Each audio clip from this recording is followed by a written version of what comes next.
आज हमारा शो साबुन के साझा इस्तेमाल पर है। आप सोच रहे होंगे कि ये तो आमतौर पर हर घर में होता है और इसमें बुराई क्या, लेकिन इसमें नई बात है। दरअसल एक स्टडी में पता चला है कि घर के सदस्य हैंड वॉश और नहाने के लिए अगर एक ही साबुन का इस्तेमाल करते हैं तो ये सेहत के लिए घातक हो सकता है।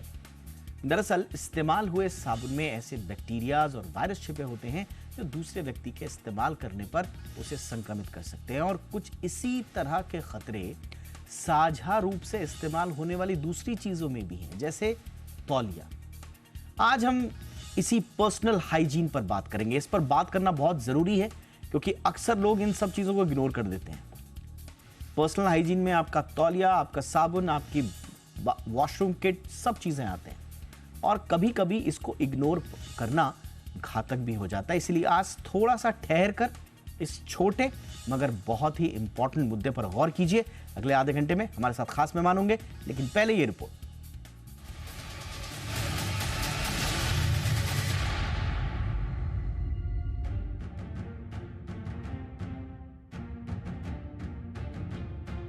आमतौर पर घरों में हैंड वॉश के लिए लोग साबुन और तौलिए का इस्तेमाल करते हैं। खासकर घरों में छोटे बच्चों को नहलाने में एक ही साबुन और तौलिया इस्तेमाल होता है। लेकिन क्या आपको पता है कि ऐसा करना सेहत के लिए नुकसानदेह साबित हो सकता है?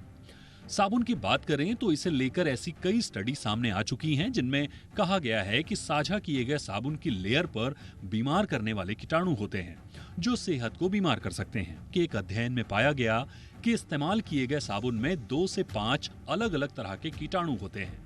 इसके अलावा 2015 में American journal of infection control में एक अस्पताल में किए गए स्टडी में पाया गया कि इस्तेमाल हुए करीब 62% साबुन दूषित थे।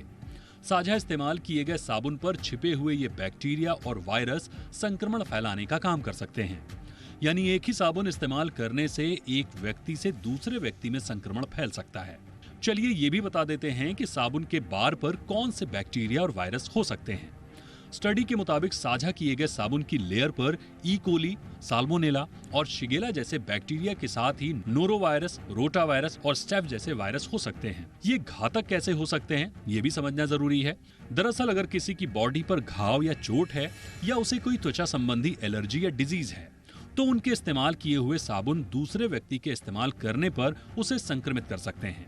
फ्लोरिडा विश्वविद्यालय के फुटबॉल खिलाड़ियों पर 2008 में की गई स्टडी में ये बात सामने आई है कि जो लोग साबुन साझा इस्तेमाल करते हैं उनमें स्टेफ बैक्टीरिया के चलते मेथिसिलीन प्रतिरोधी स्टेफिलोकोकस ऑरियस यानी MRSA के संक्रमण का खतरा होता है। ये स्टेफ संक्रमण अब एंटीबायोटिक प्रतिरोधी हो चुका है। अब तौलिए के साझा इस्तेमाल के खतरे को समझते हैं। दरअसल साझा तौलिए में मौजूद बैक्टीरिया घातक स्टेफ इन्फेक्शन की वजह बन सकते हैं।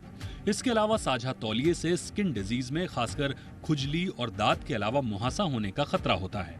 इस तरह के संक्रमणों से बचने की बात करें तो साझा साबुन और तौलिए का इस्तेमाल ना ही करें तो अच्छा है। अगर संभव नहीं है तो इस्तेमाल करने से पहले साबुन को अच्छी तरह से धो लें, इसके बाद ही उसे इस्तेमाल करें।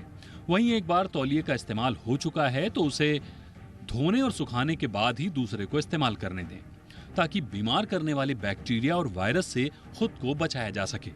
ब्यूरो रिपोर्ट, जी मीडिया।